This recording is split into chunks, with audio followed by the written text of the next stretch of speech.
لا إله إلا الله محمد رسول الله. لا إله إلا الله محمد رسول الله. لا إله إلا الله محمد رسول الله.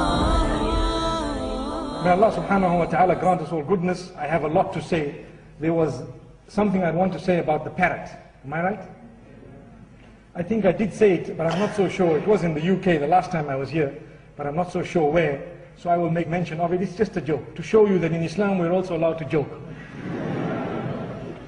For as long as the joke is not about any race, not about any religion, no matter what, we're not allowed to draw a cartoon about even the Hindus or the idols, nothing. Allah says, لا تسبوا الذين يدعون من دون الله فيسبوا الله عدوا بغير علم.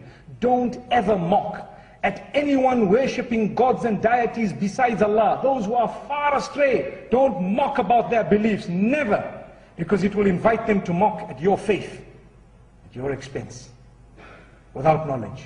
May Allah subhanahu wa ta'ala protect us. So, for as long as no religion, no race, it's just a light joke. May Allah subhanahu wa ta'ala grant us all goodness. And also we shouldn't be people who pick on others and so on.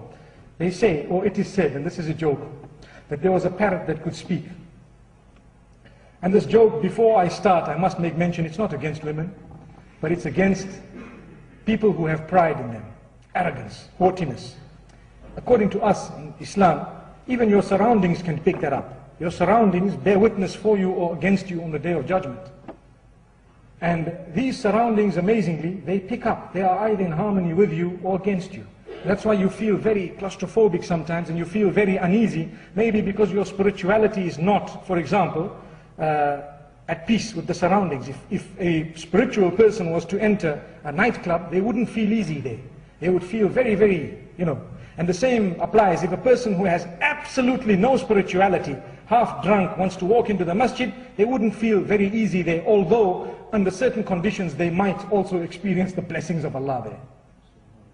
So the parrot could speak, and it was for sale at the pet shop with a little window overseeing the pavement. And there was a lady walking with her friends, making a loud noise with her shoes down the aisle, lots of arrogance. Allah protect us.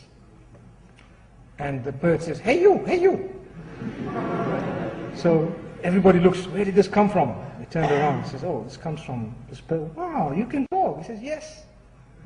The bird says, yes. The parrot says, yes. So the parrot looks at this woman who was absolutely arrogant and says, you're ugly. Woo, that was bad. She was so embarrassed, very upset, naturally so, and she decided to walk away, blurting a few words and gone. The following day she comes back, same thing happens. Hey you, hey you. She says, oh no. So she looks there, she hadn't changed her ways. She's still the same arrogance. And the parrot says, you're ugly.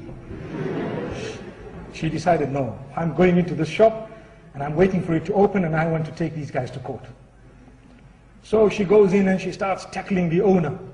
This parrot, I want to sue it for defamation. I want to sue it for this and for that and what. And the guy tries to explain, look, it's just a parrot and it won't happen and this. And then he calls the parrot in and says, you know what, this woman, don't you dare say you're ugly again. It's going to be a big problem, you see. It's going to be a big... So the parrot says, okay. So the woman was very, very excited. The following morning, obviously the parrot had undertaken not to say you're ugly again. The following morning, the woman walks down. Even more arrogance. Why? She's convinced that this parrot is now dead meat. Dead meat if it says anything. So she called up all her friends and says, right, we're all walking down the aisle together today. Okay, that's fine, let's go. And she walks with lots of arrogance. She hadn't changed. All she needed to do is just calm down a little bit. And the parrot would have left her. And the parrot's looking very scared, shaking, sees her walking past, doesn't say anything. And then suddenly, as she crosses, the parrot says, hey you, hey you. She says, what? She looks back and says, what? The parrot says, you know.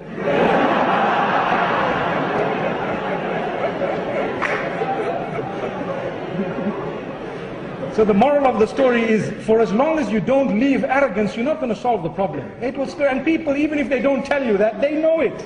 If a parrot can know it, those around you know it. So if you want to be a good Muslim, just release those bad habits, throw them out, and inshallah everything will be at peace with you. And when another parrot tells you, hey you can say, yes, it will tell you, Salaamu Alaikum. MashaAllah.